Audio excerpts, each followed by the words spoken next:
you drop everything and run.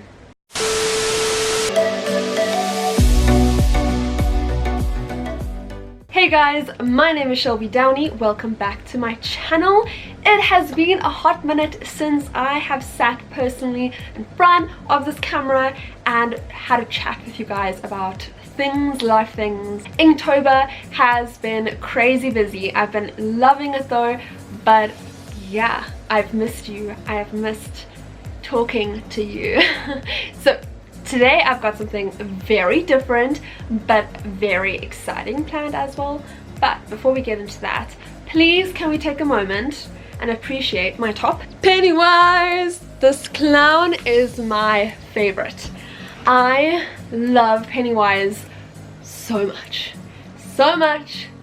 Pennywise is my favorite. Okay, anyway, moving on. I love Halloween. Halloween and Christmas are my two favorite times of the year. I absolutely love it. As a South African, we don't really celebrate Halloween like America does, but I still love it, and horror movies are my favorite. I'm that creepy bitch that sits alone watching horror movies. I love it. So a while ago, I asked you guys on my Instagram what your favorite myth, legend, all that kind of stuff was. And you guys gave me some really cool, different ones. So I decided to make a few spooky videos. Mwahaha. So there's this site called creepypasta.com, and they basically write horror stories. So today I am going to be reading you one of those stories, and I'm very excited. Okay, let's get into the spook. So this story is called I Was a Ghost Hunter for Just One Day. Dun dun dun. Speaking of such stuff, I would love to go on a paranormal investigation, something like that. So if anybody is watching that does that or would like to tag along with me, let me know down below. So this one has a rating of spook factor out of 10 of 8.1. So I think we've gotten ourselves into something. Ghost hunters wanted, no experience needed. That is what got me sucked into all of this. That stupid ad. They even used a Ghostbusters logo. Totally illegal, sure. But it's a Facebook ad, and who really cares, right? The familiar logo caught my eye and the text made me laugh. And I thought, sure, why not? So I clicked on the stupid ad. Past Owners was the name of their show. Well, show. It was going to be a YouTube channel. You know the sitch. Going into haunted properties, talking up the murderous history, getting excited every time there's a squeak or the wind blows. Kiana was convinced that she had a new angle though. Nothing to do with ghosts at all. Her hook was SEO and targeted marketing. She was fresh out of some ad school and full of ideas of how to reach the untapped markets and build up a following. Her idea was this: even people who don't care about haunted houses in general care about haunted houses in their town, right? People like hearing about themselves, and their hometown is enough a part of themselves to scratch that itch. Kiana was sure that through keyboards and location-specific ads, we could pitch each episode of our show to the locals. People who weren't already burned out on the whole ghost hunting thing. I was a skeptic, but she was offering a regular paycheck and it sounded like fun, if nothing else. And the no experience needed in the ad was because she'd already lined up her camera guy and tech folks. All she needed was a gopher to do, well, everything else. I had one big question for Kiana before I joined up. Do I need to believe in ghosts for this? She laughed. Definitely not. Only Emmerich does that. Nothing against him, but we don't need two Emmerichs around here, that's for sure. So I signed up as van driver, coffee getter, and general stuff doer. It's a ghost. The team was small. Kiana, guys, these people have weird names, fuck. Kiana, Merite, another ghost, Merita, Two guys named Jeff and Emmerich. Everyone seemed genuinely pleased to have me on the team, and I was really happy to meet them all. Especially Merita. Guys, what the fuck name is that? Who was smoking hot. She was the one who was going to be in front of the camera, so that made sense. Definitely convinced me that Kiana was going to be able to sell the show. That's all I'm saying. The Jeffs were in charge of all the cameras. Everybody called them Stan Jeff and Sit Jeff to tell them apart. Stan Jeff was the guy who worked the standard camera, the kind you carry around to film people. Sit Jeff dealt with all the remote cameras. His whole deal was run from a control center, keeping tabs on a dozen different scenes at once. Different skill sets, both camera based, both named Jeff. I asked Stan Jeff if we could call one by their middle name or something, and he just looked disgusted. Yeah, you could, except that his middle name is Jeff? Wait, he's named Jeff? No, he's named Mark. He goes by Jeff just to tick me off. He won't even respond to Mark now. If you don't call him Jeff, he just pretends that he didn't hear you. Well, do you have a middle name? Stan Jeff looked offended. Screw that, I'm not letting him steal my name. I was Jeff first. Guys, could that dialogue not have been like a little bit better?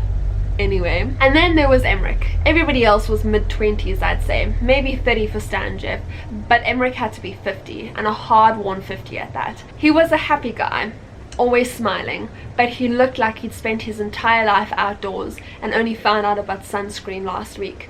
His skin was weathered and wrinkled like broken in baseball glove.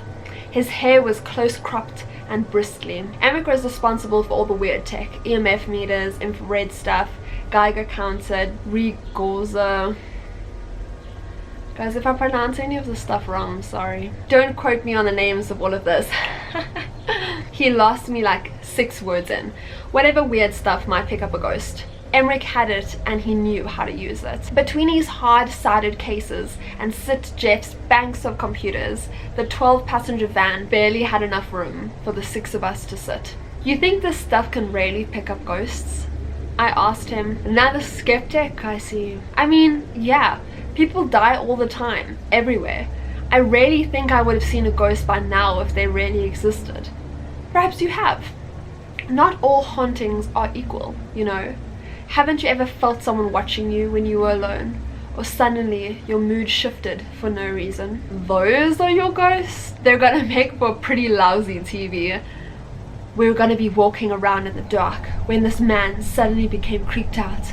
Ooh. Emmerich was unfazed by my mockery. Some ghosts are minor, some are major. If we're lucky, we'll find something in between. If we're not, my equipment is good enough to pick up even on those minor ones. So the show might just be you pointing to the meter and explaining that the spike was a phantom? He shook his head. Trust me. We see a phantom. You won't need any explanation from me. Like I said, not all hauntings are equal. Temperature changes, tingling sensations. That's about as far as a phantom can go. Phantasm now. That's a full-fledged evil location. It's a space-bending, time-dilating, hallucinatory... Ooh, guys, I can't speak today or read. Murder waiting to happen. Phantasms are sadistic. You drop everything and run. Emmerich was staring me dead in the eyes. I opened my mouth to make a joke, but nothing came out. Check, I said instead. Gotcha, noted.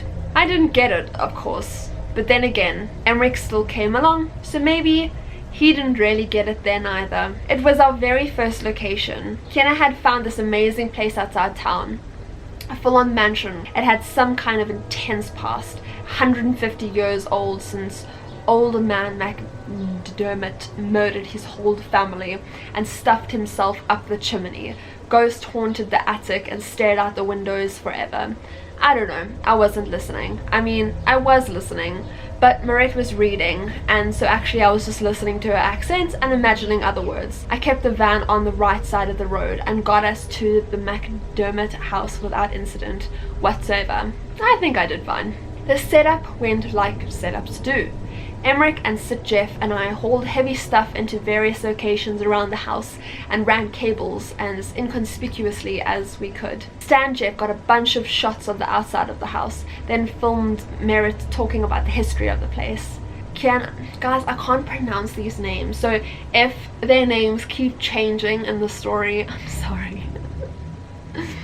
Kiana helped Jeff get everything up and running, supervised Jeff's camera work for a bit, and then probably took a nap or something. I don't know what producers do. She wasn't helping me haul equipment, that's all I know. Once everything was set up, we all ditched and went out to a nearby pizza joint to get dinner. Kiana wanted to wait until sunset to get started, so we ate dinner and cracked jokes until dawn, then headed back to the house. Jeff parked himself behind the display of monitors and declared that everything was rolling and ready to go. Jeff and Moret took a thermometer and an EMF meter and wandered off to film in various rooms. Emmerich had me grab some of the more esoteric machines and follow him off to take surroundings or something. Kiana was off on her own, I thought at the time. Looking back, it was probably already too late to save her. Emmerich and I were down in the basement when my walkie crackled to life. Are you guys basement? Camera 4? I flashed my light up to the wireless camera we'd fixed to the wall earlier, reading the tag. Yeah, 4.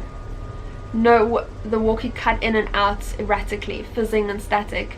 Hang there, but I waved my light at the camera again. See the bright light? That's us. Sky. Nothing but static came through on the walkie, so I took a picture of the camera and texted it to Jeff. Moments later, my phone buzzed with response. It was a photo of the camera banks, centered on the monitor labeled camera 4. It showed an empty basement room, the same one that we were in. I glanced over at Emmerich's machines, which were completely silent. Emmerich was tapping on the walls, both of us completely invisible to the camera. Haha, I wrote back. Earlier picture, very funny. Text me if anything's really going on. On the walkie, I said, basement's looking quiet. Jeff? Moret? Anything up where you are? Come up, said a voice on the walkie. It didn't sound like either of Jeff's, and it definitely didn't sound like Kiana or Moret. Jeff? That you? Come up. Come up. I looked over at Emmerich, who shrugged. Nothing down here, he said. We were almost out the basement when Emmerich paused. How many stairs were there on the way down? He said. I don't know, like 10, 12 maybe? There are 13 now. Okay, so it was 13. What, is that an unlucky number of stairs? I don't think there were 13 on the way down. Man, if there were 13 stairs on the way up, there were definitely 13 on the way down. That's how stairs work. Guys, I feel like this guy's low-key me, just being like sarcastic all the time. Like, this guy's not having it. They weren't 13, he said, shaking his head. I sighed and pushed past him. The ground floor was quiet. I thought about shouting, but something held me back. Instead, I reached for the walkie again. What room are you guys in? Come up. Upstairs then? We're back on the ground floor. Thanks, man. Helpful. I turned to Emmerich. Up then. He looked concerned. I want to swap out some of the equipment first. Back in the main room, the chair in the front of the bank of monitors sat empty. Emmerich and I exchanged glances. Sit, Jeff, I said into the walkie. Where'd you go, man? I'm with the others. Come up. Alright, I said uncertainly, eyeing the monitors. I couldn't see anyone on the screens. Emmerich just grabbed some stuff. Come up and join us. Okay, yeah, we'll be right up. I flinched as Emmerich pressed a small box into my hand. What? I started to say, but he pressed 2 fingers to my lips. For the first time since I've met him, he wasn't smiling. He tapped the box in my hand, which had a post-it note on it. Turn this to max, it said. The box had a single dial, like a car radio knob. It had 2 rubber antennas sticking out the top, and its back was a single speaker. I gave him a questioning look. If you need to, I told him. not before. I don't Emmerich put his fingers to my mouth again. With his other hand, he pointed down the unlit front hallway. In the gloom, at first, I couldn't see what he was pointing at. Then, with a shock, I realized the front door is gone. The large wooden door, with its half circle of leaded glass above the rectangular window panes down either side, was no longer there. Instead, the hallway terminated in a small clove with a chair, lamp, and end table. It would have looked like quite a cozy reading nook if I had not known that there should have been the entry into the house. I tried, but he pressed his hand against me harder, mashing my lips into my teeth. The walkie cracked to life again.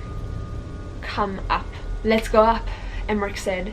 He held up the box identical to the one he'd handed me and looked at me meaningful, then said back to me, "They're waiting for us." Together, we walked up the house's narrow staircase. I counted the steps this time. There were 13. The stairs led out into a dark hallway lined with doors. Every one was closed. An aura of menace hung in the air, an almost palatable sensation. I could feel it sitting in my lungs with each breath. I tried the first door. It was locked. Emmerich tried the one across the hallway. It had the same result. I glanced back downstairs. The steps stretched away into the blackness, far beyond the reach of my light. "Up," a voice said through the walkie. At the end of the hallway, a set of folding stairs led up to the gaping hole in the ceiling. I cast a pledging glance at Emmerich.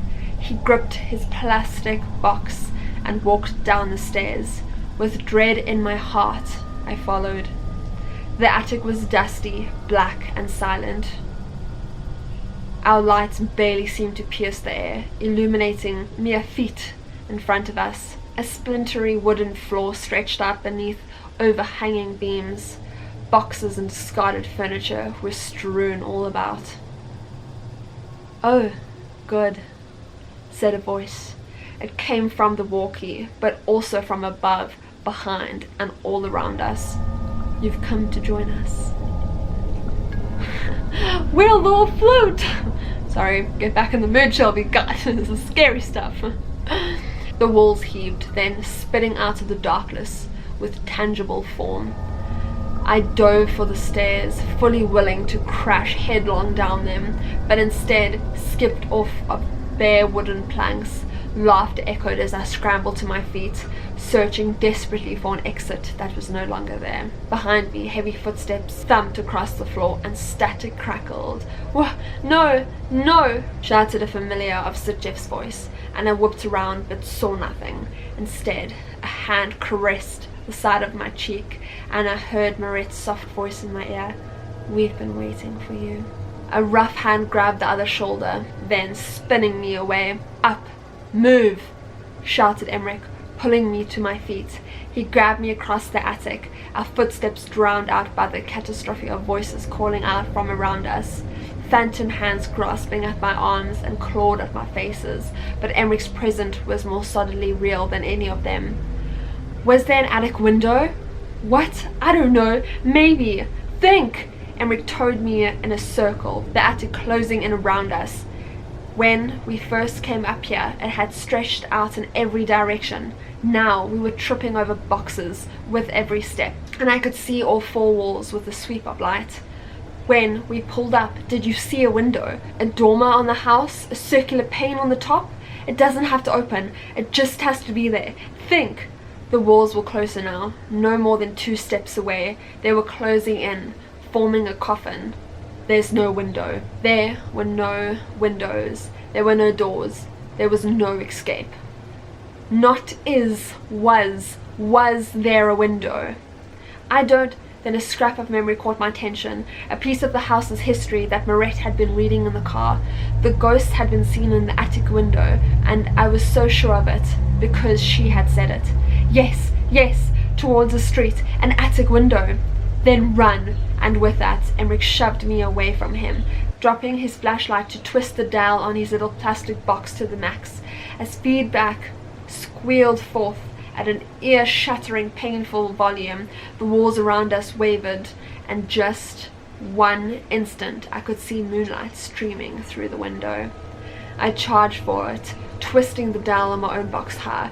A tortured electronic scream shrieked forth, holding back the walls as I dove bodily into the window, smashing through it into the wide open night, 20 feet above the ground. I don't know how I survived that fall. The ground was soft enough, and I landed just right, I suppose. If you count 3 fractured ribs, a broken ankle, and a broken elbow just right. Anyway, I do.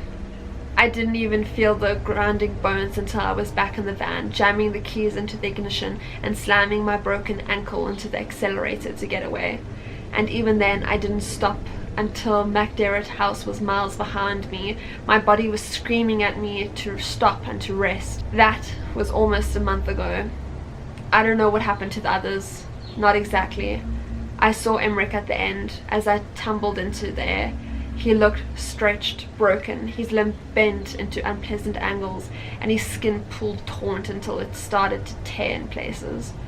But it was the look on his face that is seared into my mind, a look of horror and hopelessness, of horrible comprehension, all blended into one. It was the look of the man who knows in terrifying detail everything that is about to happen, and understands that knowing it will not make it hurt any less. I wonder if he knew he was saving me at the cost of himself, or that he thought the window was the other direction and he was attempting to offer me to the house as he flung himself to safety. I don't sleep much anymore, minutes at a time, maybe half an hour if I'm lucky, or unlucky perhaps, because every time I sleep I'm back at the McDermott house. Voices taunt me, bubbling up into the darkness. Hands grasp at my body, pulling me back. Hallways stretch always as I run down them, lifting doors out of my reach. And always, always the whisper, "Did you really think I'd ever let you go?"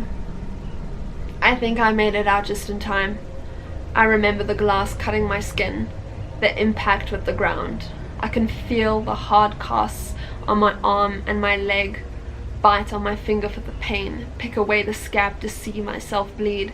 I'm sure that I was here. I'm sure that I was here. But then again, that's exactly the sort of hope the house would want me to have. Damn! Okay, so that was intense. I feel like it escalated very quickly. I was hoping for it to be a bit more graphic, but it still got me like, woo! So, I mean, would I give it an 8 out of 10? I would probably give it like a 6, because it was good, but I could not pronounce those names to save my life, and I would have hoped for a bit more graphic detail in terms of like just the senses. Like they included a little bit of the senses in, but I wanted more. I wanted to feel like I was in that house. But also, that's me, I'm strange. But let me know what you guys thought about it, and if you liked this kind of video. And yes, make sure you guys hit that subscribe button if you haven't already, and please go and follow me on Instagram and like this video if you enjoyed it, and I will see you guys soon with a new video. But for now, goodbye and stay spooky.